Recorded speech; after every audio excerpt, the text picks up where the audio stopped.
Not exactly the way you want the weekend to end, but that being said, you took care of your business. You kind of know where you stood anyway. Now wrapping it up with a chance to kind of look ahead now. Yeah, I mean, obviously we didn't have it on both sides of the ball today, but it's an emotional weekend. We have 8 seniors. We had a great crowd. We've got to get ready and bounce back, ready to go in the conference tournament. Luckily for us, we earned the 2 seed. So I'm really proud of the team for doing that. That's a big step in the right direction. And once we go out there, we need to be ready to play ball. With that 2 seed, you get a break there. You get to see the matchup before and see who you face off. You like that you have that little break there to take that game one off. And how do you, what's the game plan for you as a coach when you have a day off like that? Yeah, I think it's awesome. We play this weekend. We have to fly out. It's a long journey out there. Gives us a little rest, get acclimated to the weather out there, enjoy ourselves a little bit. This is a journey. It's not just X's and O's all the time, but once we're ready to play, we'll be able to scout. That'd be really nice. It comes tournament time, see anybody's game. You think the nerves may be a little bit early? Maybe everybody. Because we're talking about. They're at the end of the day, they're just kids. But you think the nerves were just a little bit maybe at the beginning of the game? I don't know if it was nerves or not. I think it's just emotional. When your last game on your field, and we love playing here. So, especially the 4 that have been here for 5 years, it's been a long time, and it's hard to realize like, hey, it's my last time I'm playing on this field. So I think it's more of an emotional journey than it is nerves. We've got a good ball club. We just need to go out there and play ball.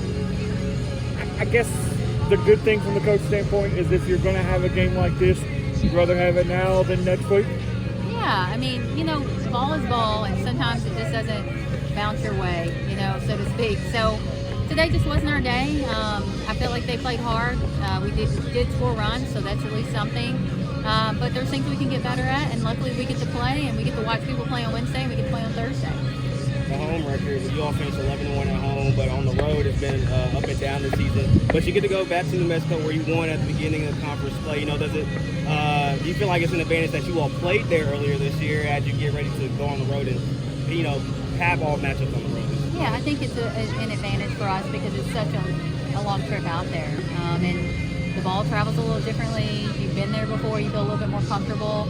We have a little bit more time. We get to be out there this time than flying in on Thursday, playing on Friday. I think that's good for our team, get rid of jet lag and all of that.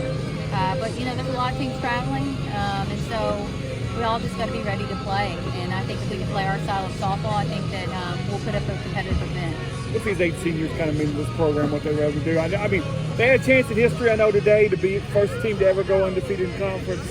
Wasn't able to do that, but still so much that they were able to do as a class, regardless of when they came in. Yeah, big contributors to our program on and off the field. They're great in the classroom. They're great on the field. Obviously you can't replace people. You have to replace them with somebody with new blood coming in. But we're so grateful to have them. I remember recruiting most of them when they're really young, and so it's a lot of fun to see their growth, their maturity, and see all the successes they've had.